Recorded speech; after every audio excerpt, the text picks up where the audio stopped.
All right, just on that bus crash earlier than today in the colony near Mthatha, there were 16 people in that minibus, 13 learners, the driver and 2 adults, we understand. 3 learners were found alive clinging to trees downstream. The search continues.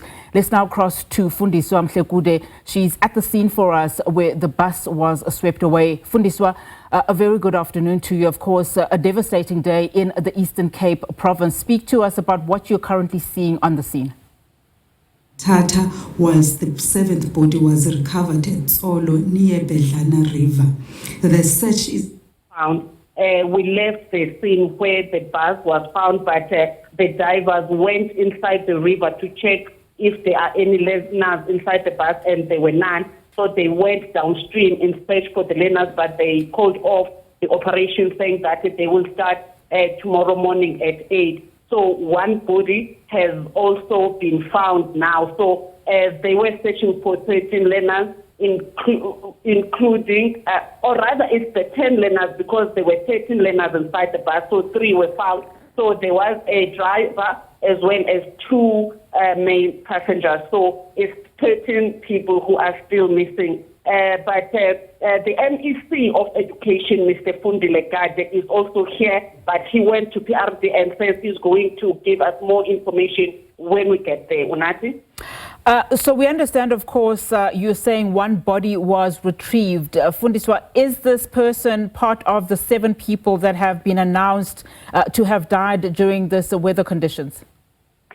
I don't think so, Unati, because the body has just been found and the media release was already issued when this body was found. So I suppose this is the 8th person. Yeah. And Fundiswa, just talk to us about the conditions in which these divers are working at. I understand, of course, you're saying the search has been called off at the stage. We know that 3 learners were found alive, clinging to those trees desperately and were rescued earlier today. So in terms of the rescue mission, how is that unfolding? It's very difficult, Unati.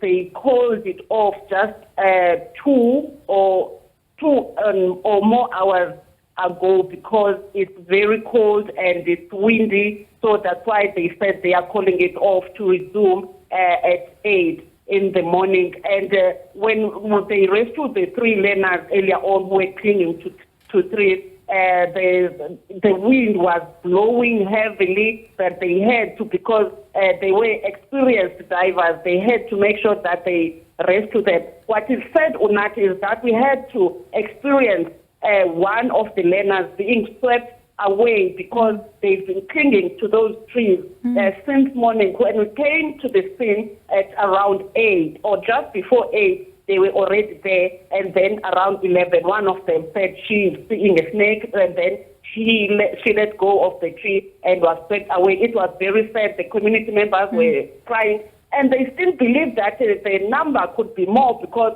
they believe there are still people who are still trapped inside their houses whom they could not save or rescue because they said they couldn't open the doors. And one of those, or 3 of those, is a grandmother and his 2 grandchildren who are believed to be still inside their houses. So we don't know, maybe the number will rise from the 8 that we know that have passed away. That's absolutely devastating, Fundiswa. Speak to us about just what are the community members saying. I mean, I could only imagine how tough it is.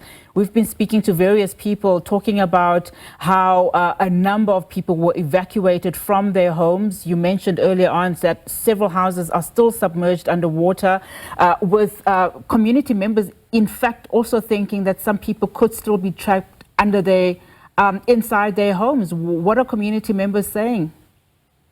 It was very sad. One of them is the mother of one of those learners. She cried as soon as the king of Abatembu, Wile Kaya Dalindebo, came to the scene. When she came to us, she was saying that she came so that she can give support to other parents whose children were still trapped inside that bus that was submerged in water.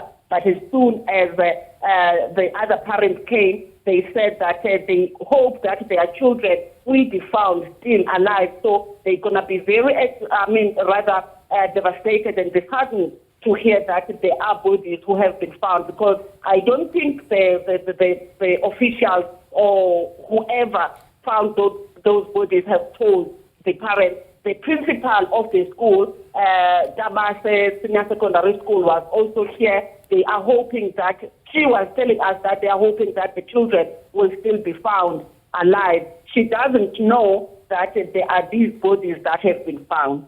Fundiswa, thank you so much for that. Of course, heartbreaking scenes there. Fundiswa Mhlekude at the scene of the bus that was swept away earlier today, of course, just telling us now that, in fact, a body has been recovered. This is after officials in the Eastern Cape have been telling us that 7 people, as you see there on our screen, that breaking news story, 7 people have unfortunately lost their lives during this inclement weather.